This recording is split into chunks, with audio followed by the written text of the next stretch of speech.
Hello dear student, this is Suman Dutta. তো আজকে present হলাম নতুন একটা ভিডিও নিয়ে। আজকে থাকছে ত্রিপুরা ক্লাস 6-এর জন্য বাংলা বই থেকে আরেকটা কবিতা ডিসকাস। তো সেই কবিতার নাম হলো অমলকান্তি। কে লিখেছেন কবি নীরেন্দ্রনাথ চক্রবর্তী। অমলকান্তি আমার বন্ধু, স্কুলে আমরা একসঙ্গে পড়তাম। মানে অমলকান্তি আমরা এখানে যা দেখছি যে কবির বন্ধু, স্কুলে তারা একসাথে পড়তেন। রোজ দেরি করে ক্লাসে আসতো, পড়া পারতো না।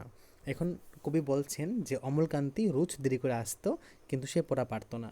শব্দরূপ জিজ্ঞেস করলে এমন অবাক হয়ে জানলার দিকে তাকিয়ে থাকতো যে দেখে ভারী কষ্ট হতো আমাদের। মানে শব্দরূপ যখন জিজ্ঞেস করতো, তখন ম্যাডাম বা স্যার যখন শব্দরূপ জিজ্ঞেস করতো, তখন এত সুন্দরভাবে বা এত অভিনবভাবে সে জানলার দিকে বা অবাক হয়ে জানলার দিকে সে তাকিয়ে থাকতো যে তা দেখে সবারই কষ্ট হতো। আমরা কেউ মাস্টার হতে চেয়েছিলাম, কেউ ডাক্তার, কেউ উকিল। অমলকান্তি সেই সব কিছু হতে চায়নি। সে রুদ্দুর হাত হতে হয়েছিল ক্ষান্ত বর্ষণ কাক ডাকা বিকেলের সেই লাজুক রুদ্রুর জাম আর জামরুলের পাতায় যা নাকি অল্প একটু হাসির মতন লেগে থাকে।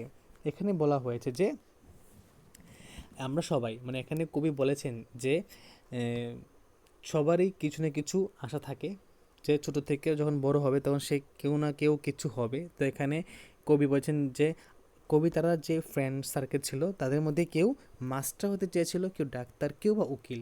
কিন্তু অমলকান্তি সেটা চায়নি। সে চেয়েছিল যে রুদ্রের মতো হওয়ার জন্য, যে রুদ্র কিনা বৃষ্টির শেষের বিকালে রুদ্রের মতো, যা অল্প হাসির মতো জাম এবং জামরুলের পাতায় লেগে থাকে।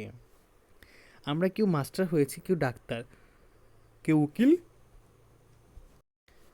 অমলকান্তি রুদ্র হতে পারেনি। মানে এখন কবি বলছেন যে আমরা কেউ মাস্টার হয়েছি, কেউ কেউ বা ডাক্তার হয়েছি, কেউ বা উকিল, কিন্তু অমলকান্তি সেই রুদ্র কিন্তু হতে পারেনি। এখন সে অন্ধকারে একটা ছাপাখানায় কাজ করে। মানে এখন সে অন্ধকার জায়গায় একটা ছাপাখানায়, মানে যেখানে পত্রিকা বা বই ছাপানো হয় সেটাকে ছাপানোখানা বলে। তো ছাপাখানা বলে, ওইখানে সে কী করে অন্ধকারে কাজ করে। মাঝে মধ্যে আমার সঙ্গে দেখা করতে আসে, মানে মাঝে মধ্যে কবির সঙ্গে দেখা করতে আসে, চা খাই, এটা ওটা গল্প করে। তারা বলে উঠি তাহলে, আমি ওকে দরজা পর্যন্ত এগিয়ে দিয়ে আসি। মানে সব কিছু করে, তখন সে চা খাই, গল্প করে, তারপর বলে যে উঠি তাহলে। আর তারপর কবি ওকে কী করে দরজার সামনে নিয়ে দিয়ে আসে। তারপর আমাদের মধ্যে যে এখন মাস্টারি করে, অনায়াসে সে ডাক্তার হতে পারত। যে ডাক্তার হতে চেয়েছিল, উকিল হলে তার এমন কিছু ক্ষতি হতো না।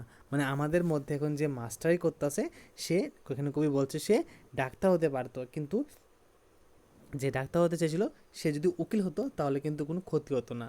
অথচ সকলের ইচ্ছা পূরণ হলো এক অমলকান্তি ছাড়া। অমলকান্তি রুদ্র হতে পারেনি।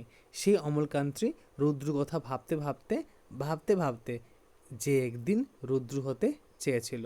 মানে এখানে অমলকান্তির কথা বলেছে যে সে শুধু খালি ভাবছে আর ভাবছে যে সে একদিন রুদ্র হতে চেয়েছিল। এই হলো অমলকান্তি কবিতার সম্পূর্ণ ডিসকাস। যদি ভিডিও ভালো লাগে থাকে অবশ্যই ভিডিও সবার কাছে শেয়ার করো। তো দেখা হচ্ছে একটা গুরুত্বপূর্ণ ভিডিওতে, এবং প্রথম থেকে শেষ অবধি দেখার জন্য তোমাকে অসংখ্য ধন্যবাদ।